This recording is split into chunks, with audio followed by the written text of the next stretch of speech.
Livro Ave Cristo, por Francisco Cândido Xavier, pelo Espírito Emmanuel. Primeira parte, 4. Aventura de mulher. O ano 233 desdobrava-se célere sobre o drama das nossas personagens. Em Roma, a família Vetúrio desfrutava todos os favores da riqueza, cercada de privilégios e de escravos. Opílio, na madureza bem nutrida, parecia feliz em contemplar a si mesmo, no destaque e no bem-estar da mulher e dos filhos. Mas Cíntia, que o desposara, desde a imaginária morte de Varro, no mar, exibia consideráveis diferenças. Mais reservada, distanciara-se das paisagens festivas. Não se ausentava de casa, voluntariamente, senão para desincumbir-se de votos religiosos no louvor dos numes tutelares aos quais oferecia sua devoção. Afeiçoara-se a Helena e Galba, os rebentos de Heliodora, com a mesma ternura que dedicava a Taciano, e recebia dos três análogos testemunhos de respeito e de amor. Semelhante comportamento da companheira querida cristalizara em Vetúrio a veneração e o carinho. Espreitava-lhe os menores desejos para executá-los como servo fiel. Não se afastava da cidade sem a companhia dela. Não se confiava a qualquer das suas realizações de homem prático, sem associar-lhe a aprovação aos empreendimentos. E, não obstante romano de sua época, com todos os delitos ocultos e vulgares numa sociedade em decadência, constituía para Cíntia um amigo leal, procurando entendê-la e auxiliá-la nos mais íntimos pensamentos. Entre os jovens, todavia, a situação era diversa. Helena, com a formosura grega dos 17 anos, primava pelos prazeres da vida social, entregando-se inveteradamente aos jogos e distrações, sem qualquer apego a virtudes domésticas.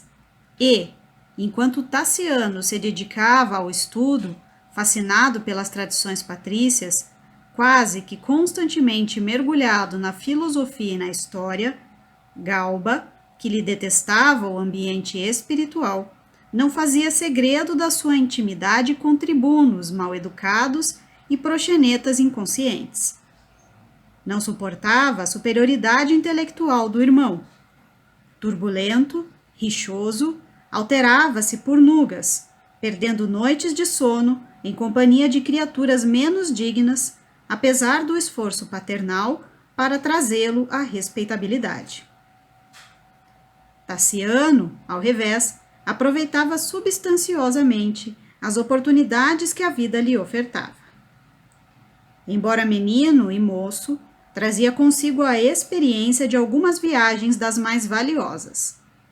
Conhecia vastas regiões da Itália e da África, além de não poucos lugares da Acaia. Falava o grego com a mesma facilidade com que se expressava no idioma pátrio, e comungava com os livros na fome de luz que assinala os homens inclinados à sabedoria. Prendia-se, de modo particular, aos assuntos da fé religiosa, com ardente e profundo fervor. Não admitia qualquer restrição aos deuses olímpicos.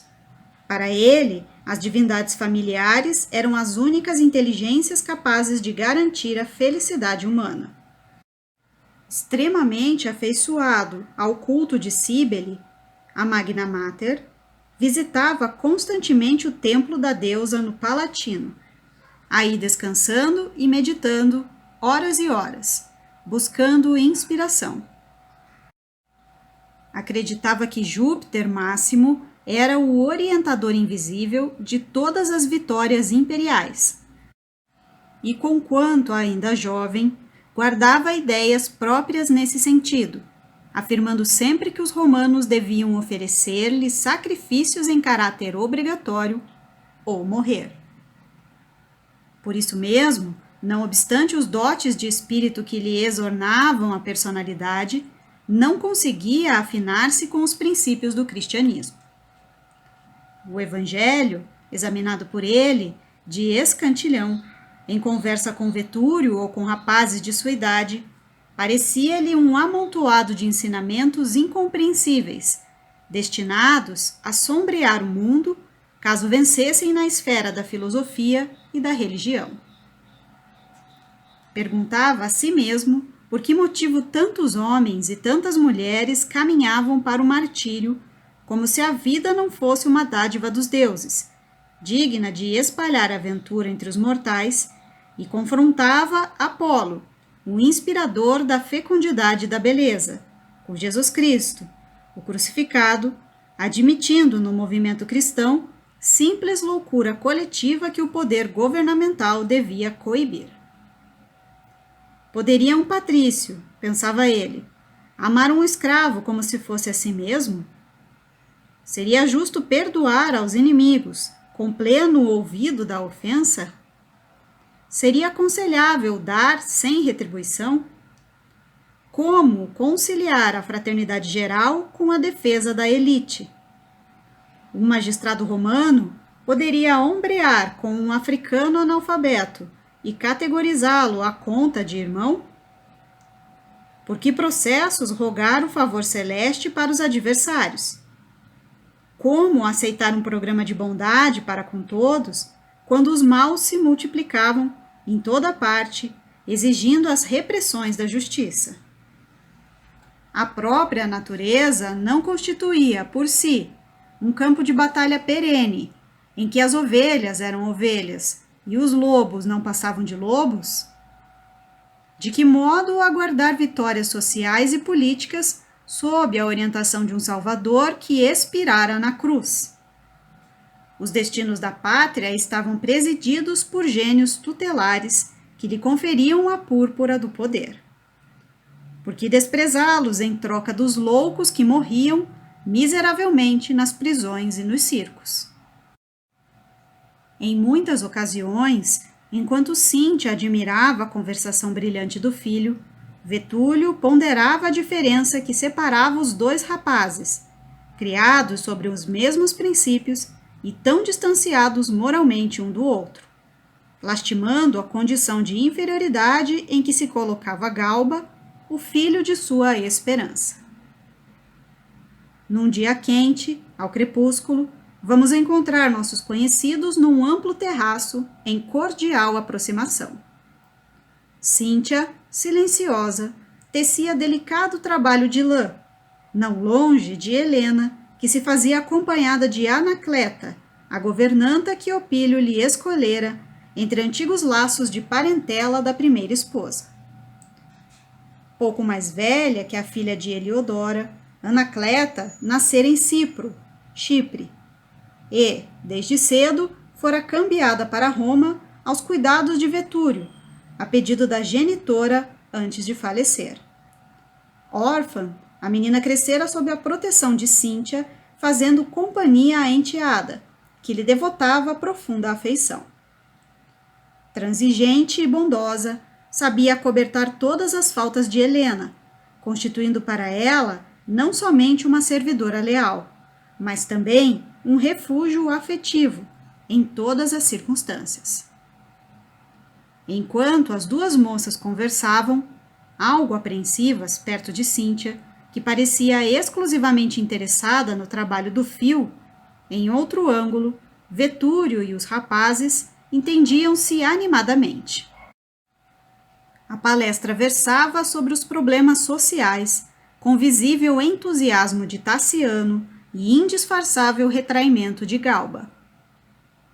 Concordo em que a luta iniciada há mais de 100 anos, comentava Opílio, terminará naturalmente pela vitória do patriciado. Tenho grande confiança em Alexandre, reconhecido como protótipo de prudência e justiça. Contudo, observou Taciano, tocado de juvenil indignação, O imperador tem a família infestada de mulheres nazarenas. Pelo lado materno, está cercado de senhoras dementadas, que não se envergonham de receber instruções religiosas de vagabundos da Ásia. A morte de Ulpiano, sem nenhuma providência disciplinar, lhe revela o caráter enfermiço. É fraco e indeciso. Pode ser um padrão de virtudes individuais, mas não mostra aptidão para comandar a nossa vida política. Sorriu, algo sarcástico, e anotou. Quando a cabeça é frágil, não vale o corpo forte. É provável que a razão esteja contigo, tornou Opílio bem-humorado.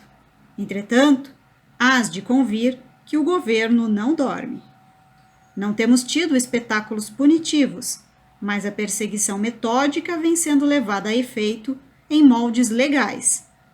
A morte de Calixto, por exemplo, Calixto em referência ao Papa Calixto. Quem era Calixto senão um escravo fora da lei? Realmente, concordou Vetúrio, não podemos comparar um servidor de Carpóforo aos magistrados do império. A perda de Ulpiniano é irreparável. Mas que temos nós com a vida alheia? Atou Galba enfadado. Nunca hesitarei entre um copo de vinho e uma discussão filosófica. Que nos adianta saber se o Olimpo está cheio de divindades ou se um louco morreu na cruz há 200 anos. Não te expresses assim, meu filho, disse Vetúrio, preocupado. Não podemos olvidar os destinos do povo e da pátria em que nascemos. O moço gargalhou irreverente e, tocando os ombros de Tassiano, perguntou: Que farias, mano, se a coroa do imperador te buscasse a cabeça? O rapaz percebeu o sarcasmo da interpelação, mas respondeu firme. Se me fosse confiada qualquer tarefa administrativa, não somente exterminaria o cristianismo, aniquilando-lhe os prosélitos, mas também todos os cidadãos relaxados e viciosos de que as nossas tradições se envergonham. Galba corou, buscando o olhar paterno, como pedindo reprovação para o filho de Cíntia, mas notando a firmeza com que Opílio, em silêncio, o censurava, pronunciou algumas interjeições desrespeitosas e afastou-se. A essa altura, Helena e Anacleta retiraram-se de rosto sombrio em direção ao jardim. Reparando que a jovem enxugava lágrimas, Tassiano esqueceu-se dos problemas sociais que lhe escaldavam a cabeça e indagou do pai adotivo sobre as razões de semelhante transformação da irmã, habitualmente despreocupada, sendo então informado de que o jovem Emiliano Secundino, de quem a moça se aproximara com grande esperança de ligação afetiva, fora assassinado em Nicomédia, segundo notícias chegadas por um correio de horas antes. Tassiano comoveu-se. Conhecia o rapaz e admirava-lhe a inteligência. Como quem se valia da hora azada para entendimento difícil, Vetúrio abeirou-se do enteado com visível emoção e falou-lhe em voz baixa. Meu filho, os anos ensinam-nos, pouco a pouco, a necessidade de refletir. Gostaria de ter em Galba um continuador seguro de meu trabalho. Entretanto, sabes que teu irmão, até agora, não se decidiu pela responsabilidade.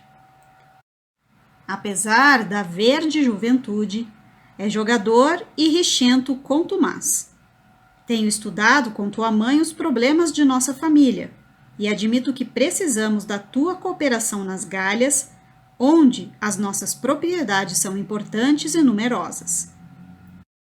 Possuímos em Viena um amigo prestimoso na pessoa de Lamprídio Treboniano, mas Lamprídio morreu há tempos. Alésio e Pontimiana, nossos fiéis servidores em Leão, estão velhos e fatigados. Perguntam incessantemente por ti e aguardam-te a presença, a fim de que sejas ali o meu representante legal. Opílio fez ligeiro intervalo, verificando o efeito de suas palavras, e interrogou: concordarias em seguir ao encontro da preservação de nosso patrimônio provincial? Nossa residência lionesa, a meu ver, é mais confortável que o nosso domicílio de Roma, e a cidade desfruta a estima das famílias mais representativas de nossa nobreza. Estou convencido de que farás valiosas relações e encontrarás grande estímulo no trabalho. Nossas terras produzem regularmente, mas não devemos relegá-las ao abandono. O rapaz mostrou-se satisfeito e observou: várias vezes minha mãe me tem falado sobre essa transferência. Estou pronto a obedecer. O senhor é meu pai. Vetúrio sorriu, confortado, e aduziu: mas não é tudo. E fixando os olhos com insistência nele, interrogou: já pensaste em casar, meu filho? O moço riu-se acanhado e explicou: positivamente. Os livros ainda não me permitiram qualquer excursão mental no assunto. É difícil sair da intimidade com Minerva para ouvir qualquer conversação de Afrodite. O tutor achou graça e prosseguiu: para todos nós, porém, chega invariavelmente o instante de madureza interior que nos impele ao refúgio do lar.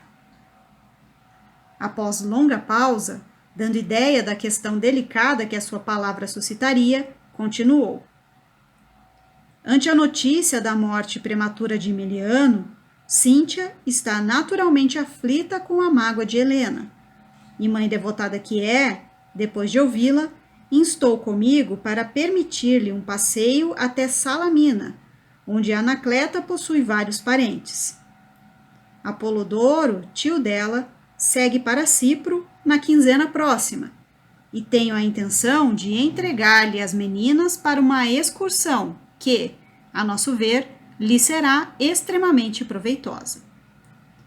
Helena descansaria alguns meses das agitações de Roma, refazendo-se para abraçar mais sérios deveres. Como pai interessado na segurança do futuro, tenho pensado. Diante do silêncio de Taciano, Opílio completou a exteriorização do propósito que o atormentava. Confesso alimentar a esperança de que teu casamento com ela se converta mais tarde em realidade. Não guardo a intenção de impor-lhes meus desejos. Sei que a ligação esponsalícia deve obedecer às afinidades de sentimento, antes de tudo, e reconheço que o dinheiro não traz a aventura do amor. Entretanto, nossa tranquilidade seria perfeita se pudéssemos conservar nossas possibilidades financeiras e territoriais tão sólidas amanhã quanto hoje. Não posso esperar que Galba compreenda as preocupações à frente do porvir. Perdulário e indisciplinado, tudo nos diz que será para nós um companheiro difícil de carregar. As considerações de Vetúrio eram ditas num timbre tão particularmente enternecedor que o moço sentiu incoercível emotividade a constranger-lhe o peito. Apertou as mãos do padrasto com ternura e respondeu: meu pai, disponha de mim como desejar. Seguirei para Leão quando for de seu agrado, e quanto ao futuro, os deuses decidirão. A palestra prosseguiu carinhosa e íntima, evidenciando a segurança espiritual do filho de Quinto Varro. Mas, em gracioso caramanchão do pátio florido, a posição da filha de Heliodora revelava-se diferente. Abraçada à governanta, Helena chorava sobre forte irritação, clamando em desespero: Anacleta, haverá infortúnio maior que o meu? O desastre aniquila minha vida. Emiliano prometera falar ao meu pai tão logo voltasse a Bitínia. E agora? Que será feito de mim? Estávamos comprometidos, faz mais de 3 meses. Sabes que a nossa união secreta devia ser consagrada pelo matrimônio. Ó deuses imortais, compadecei-vos do meu amargo destino. A moça cipriota afagava-lhe os lindos cabelos que dourada rede enfeitava e dizia maternal: acalma-te, o valor é qualidade para as grandes horas. Nem tudo está perdido. Já nos entendemos com tua mãe acerca das tuas necessidades de medicação e repouso. Tio Apolodoro está de viagem para a ilha. Conseguiremos a permissão de teu pai e seguiremos com ele. Lá, tudo será mais fácil. Esperaremos com relativo descanso aquilo que os deuses nos reservam. Tenho bons amigos em minha terra, escravas fiéis auxiliar-nos-ão em segredo. Não temas. A jovem, contudo, voluntariosa e rebelde, objetava inquieta. Como suportar a expectativa de tantos meses? Concordo com a viagem como expediente de último recurso. Emiliano não podia morrer. O que sugeres então? Indagou Anacleta aflita. Procuremos Orósio. Ele deve conhecer algum remédio que me liberte. O feiticeiro? Sim, ele mesmo. Não posso entregar-me à maternidade com o escândalo público. Meu pai nunca me perdoaria. A governanta, que lhe conhecia a luta interior, tentou apaziguar-lhe a alma opressa. A menina, porém, a recriminar-se em pranto, só muito tarde se recolheu aos aposentos particulares, não conseguindo a bênção do sono. Noite inteira, suspirou e chorou, atribulada. Embora relutando, Anacleta conduziu-a pela manhã à residência de Orósio, um velho de vil aparência que se escondia em miserável casebre de velabro. Encarquilhado, entre pilhas de raízes e vasos diversos, transbordantes de tisanas de odor desagradável, recebeu as visitantes procurando sorrir. Helena, que se ocultava com o nome suposto, tentou explicar a razão que as trazia. Não era a primeira vez que o procurava, esclareceu atenciosa. Em outra ocasião já lhe rogara socorro com êxito para certa amiga desamparada. Agora pedia para si mesma. Achava-se doente, desesperançada, aflita. Desejava uma consulta aos poderes sobrenaturais. O mago recolheu cuidadosamente as moedas que a moça lhe oferecia por remuneração antecipada e sentou-se à frente de uma trípode sobre o qual uma concha simbólica deixava escapar balsamizantes espirais de incenso. Orósio repetiu algumas fórmulas em idioma desconhecido para elas, estendeu as mãos descarnadas para a trípode e, de membros enteiriçados, cerrou os olhos, exclamando: sim, vejo um homem que se levanta do abismo. Foi assassinado. Mostra larga ferida no peito. Pede perdão pelo mal que lhe fez, mas declara-se ligado, há muitos anos, ao seu destino de mulher. Chora. Quão amargurosa é a dor que lhe explode no pranto. Que lágrimas densas prendem essa alma ao lodo da terra. Fala de alguém que nascerá. Estende os braços e roga socorro para uma criança. Depois de ligeira pausa, inquiriu o velho em transe. Sim, tão jovem e serás mãe? Por todas as bênçãos que descem das divindades, ele suplica de joelhos para que a senhora lhe poupe mais uma dor. Não se desfaça do anjinho que tomará nova roupa na carne. Nesse ponto de estranha revelação, Orósio cobriu-se de tremenda palidez. Suor abundante corria-lhe da face. Parecia escutar atentamente o fantasma, cuja presença Helena e Anacleta pressentiam, terrificadas. Findos alguns momentos de torturante expectação, o mago retomou a palavra e profetizou: Senhora, não recuseis a maternidade. Ninguém foge impunemente aos desígnios do céu. A criança ser-lhe-á proteção e consolo, reajuste e arrimo. Mas, se for consumado o seu propósito de desvencilhar-se dela... A voz de Orósio fez-se rude e cavernosa, qual se fosse mais diretamente influenciado pela entidade que o assistia. Ergueu-se animado de misterioso impulso e, dirigindo-se à filha de Vetúrio, afirmou: Então, a senhora morrerá banhada em sangue, vencida pelo poder das trevas. Helena atirou-se aos braços de Anacleta, soluçando agitadamente. Compreendeu que o espírito de Emiliano interferia ali para acordar-lhe a consciência na responsabilidade maternal, e, sentindo-se incapaz de prosseguir em contato com a inesperada manifestação, gritou para a companheira: Não posso mais. Arrasta-me. Quero viajar. Esquecer. Orósio caíra novamente em torpor, deixando perceber extremo interesse no colóquio com o invisível. Mas ambas as moças, apavoradas, amparando-se uma à outra, afastaram-se à pressa buscando a viatura que as esperava à distância. Helena, em vez de encontrar remédio que a libertar-se do compromisso assumido, foi colhida por maior aflição.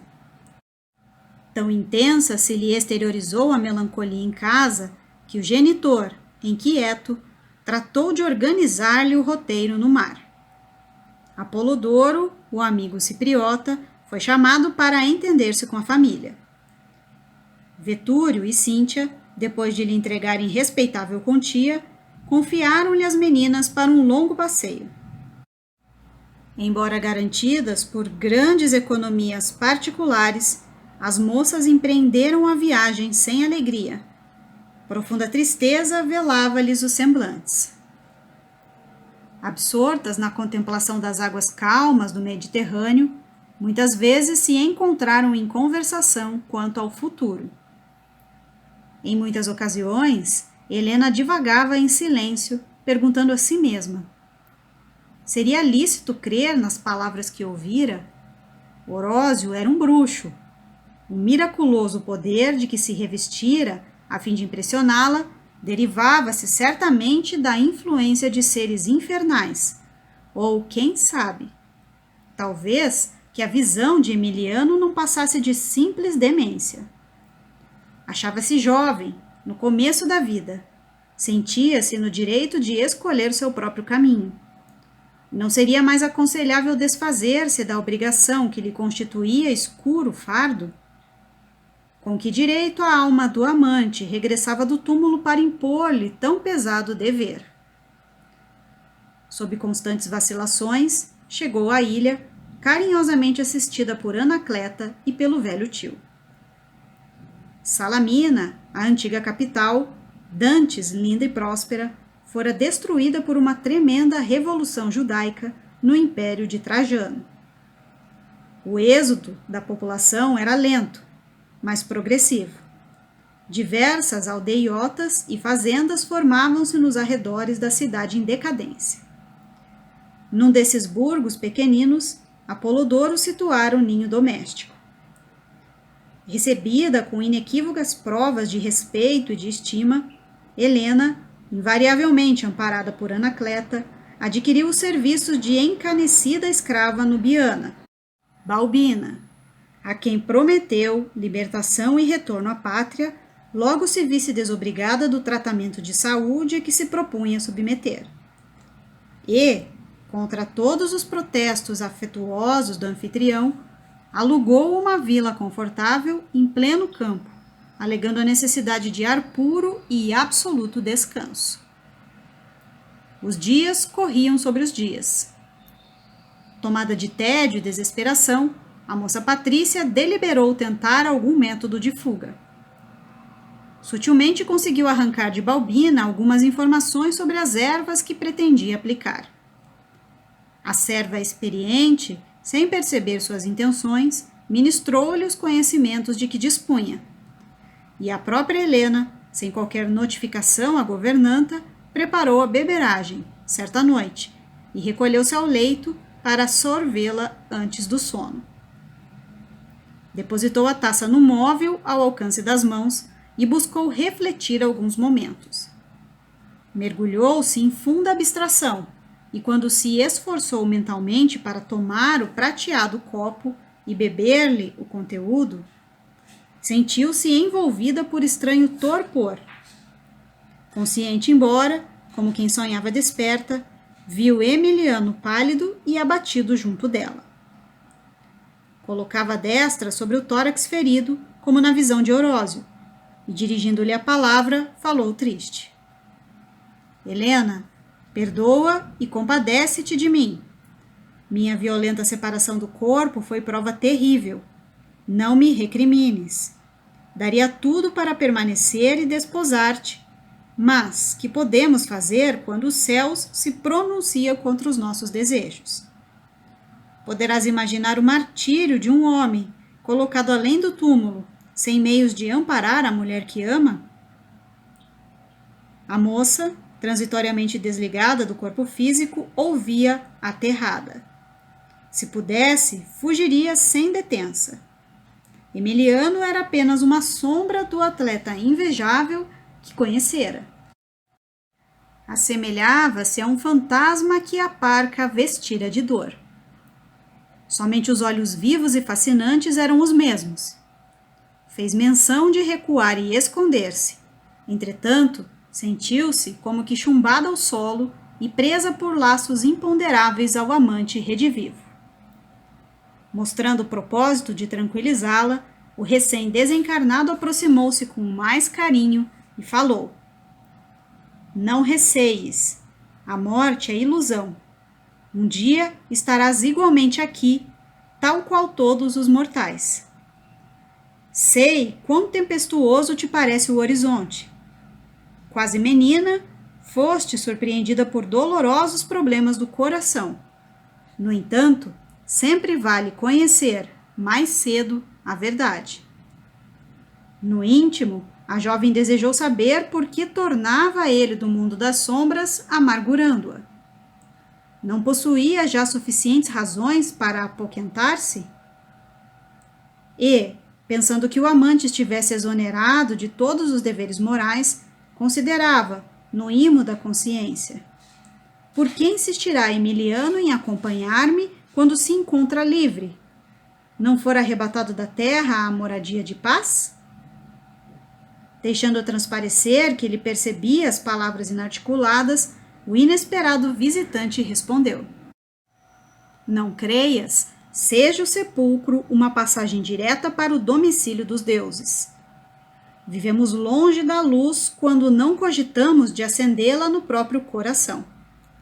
Além da carne, em que nossa alma se agita, somos defrontados por nós mesmos.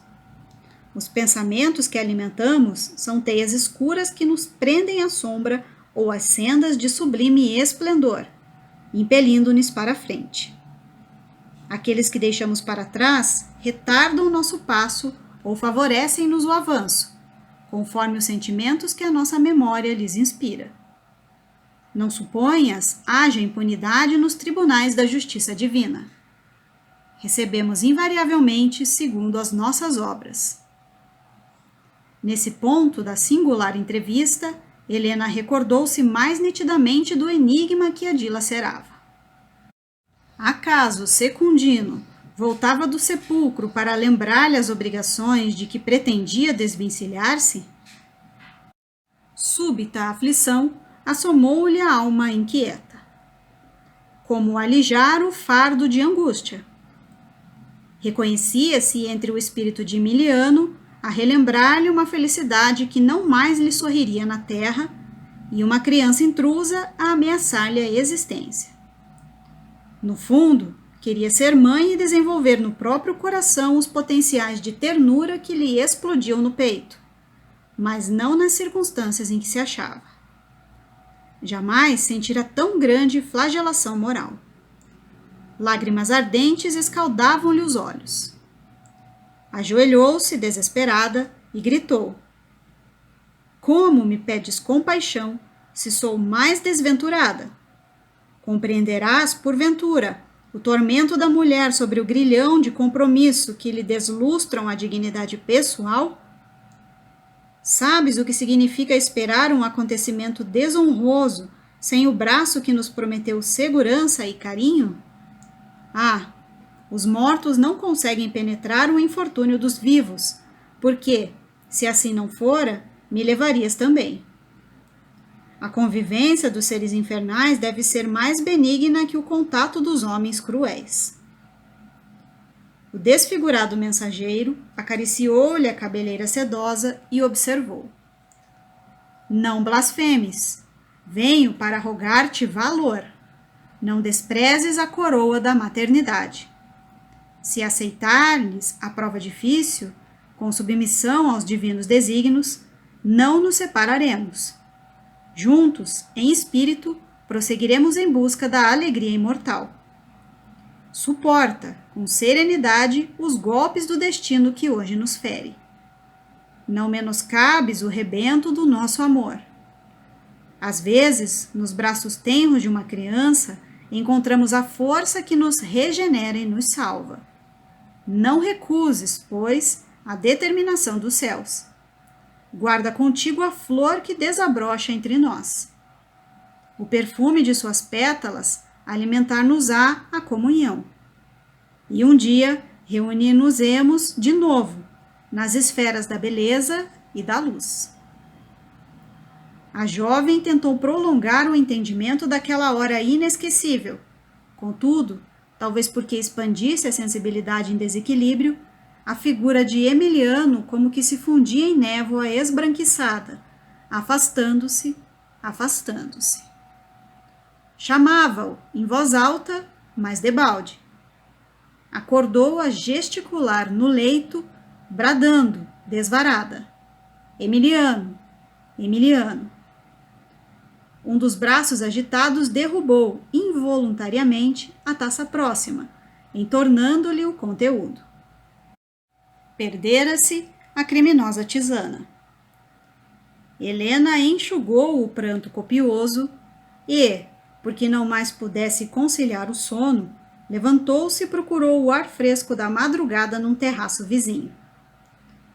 A visão do firmamento estrelado como que lhe suavizava o tormento íntimo e as veludosas virações que vinham do mar secaram-lhe os olhos úmidos, acalmando-lhe o coração. Mais reservada e mais abatida, esperou resignada a obra do tempo. Anacleta, leal e amiga, obteve indiretamente, em conversações reiteradas e supostamente sem importância, com Balbina, todos os informes imprescindíveis à assistência que devia prestar-lhe, e depois de longas semanas em que se manteve acamada, a moça Patrícia deu à luz a uma pequenina. Assistida exclusivamente por Anacleta, que se desvelou pela tutelada na posição de verdadeira mãe, Helena contemplou a filhinha com insopitáveis conflitos no coração. Não sabia se a odiava com violência ou se lhe queria com ternura. A governanta fê-la notar a coincidência de a menina haver herdado certo sinal materno, uma grande mancha negra no ombro esquerdo. Vestindo-a carinhosamente, observou: Isso a tornará reconhecível em qualquer ocasião. Não obstante fatigada, Helena respondeu resoluta: Não pretendo reencontrá-la. Entretanto, conjeturou a amiga, o tempo corre atrás do tempo. Um dia será talvez possível a reaproximação. Custa-me pensar que nos desvencilharemos de uma bonequinha como esta. Não surgirá um meio. Helena, contudo, atalhou firme. Ela deve desaparecer. É uma filha que não pedi e que não me cabia esperar. Anacleta, desapontada, conchegou-a de encontro ao coração, envolvendo-a em panos de lã e, em seguida, apresentou-a ao angustiado olhar materno, acrescentando: É tua. Dá-lhe alguma lembrança. Pobre a vizinha, como se portará na ventania? A moça, estranhamente dominada de pensamentos contraditórios, sufocou as lágrimas nos olhos úmidos e, tomando de móvel próximo um belo camafeu em que se via a imagem de Cíbele, admiravelmente esculpida em marfim, adornou com ele o corpo da pequenina. Logo após, recomendou decidida: Anacleta, organiza-lhe a viagem. É preciso despachá-la num cesto grande, sob qualquer árvore do campo. Evita confiá-la à porta de determinada pessoa, de vez que não pretendo estabelecer qualquer laço de ligação com o passado, que considero morto a partir deste instante. Helena, suspirou a moça com um evidente intuito de aconselhar. Não interfiras, afirmou a jovem mãe. Quando o dia clarear, serei portadora de novo destino. Não me fales mais nisso. Saberei recompensar-te. Dispõe de mim como quiseres. Anacleta procurou ainda impor-se, mas a filha de Vetúrio, sem tergiversar, exclamou: Não discutas, os deuses decidirão. A sobrinha de Apolodoro cumpriu a ordem, choramingando, e, munindo-se de agasalho, saiu conduzindo o pequeno fardo. O dia estava prestes a alvorecer. No horizonte, o sol não tardaria em anunciar-se. Anacleta foi visitada pela tentação de deixar a criança no limiar de alguma herdade, onde conseguisse acompanhar a evolução, indiretamente. Todavia, embora não concordasse com a atitude de Helena, vivia, por sua vez, na condição de subalternidade. Dependia da casa de Opílio e muito particularmente da menina Vetúrio. Seguir a criança, ainda que de longe, seria atrair aflições sobre a própria cabeça. Não desejava abandonar o destaque social da casa de Cíntia. Era exageradamente feliz para perder com facilidade as vantagens de que se rodeava na vida. Contudo, cortava-lhe o coração a dor de abandonar a pequenina completamente à própria sorte. Seria justo entregar, daquele modo, um ser humano à furna dos animais? Que destino poderia esperar a inocentinha em pleno matagal?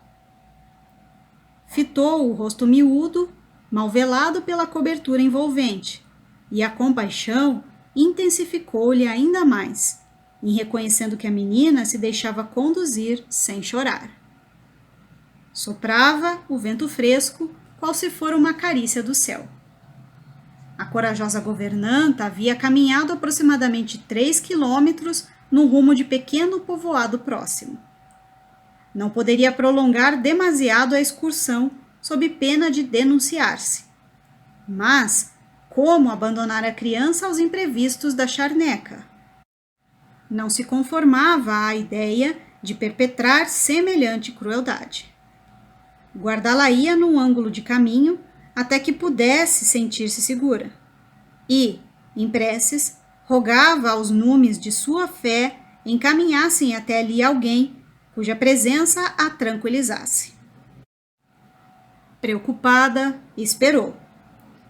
E quando a diurna claridade começou a espraiar-se através dos lençóis de névoa, notou que um homem, como quem cultivasse no campo a meditação matutina, apareceu ao longe, caminhando devagar.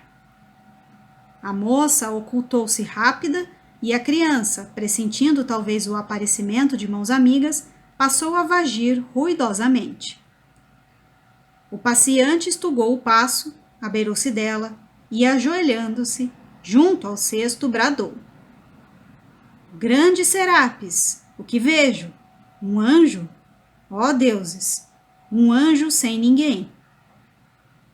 Inclinou-se cuidadoso, afagou a cabecinha nua e, erguendo os olhos para o alto, exclamou: Divino Zeus, há 15 anos conduziste Lívia, minha única filha, e consolo de minha viuvez, para a glória de teu seio. Hoje, que me sabes um peregrino sem apoio, ma restituis. Louvado sejas. Doravante, não serei mais sozinho. Com extremada ternura, retirou a menina do berço improvisado e apertou-a de encontro ao coração, sob as dobras da capa acolhedora em que se envolvia, e retomou o caminho por onde viera.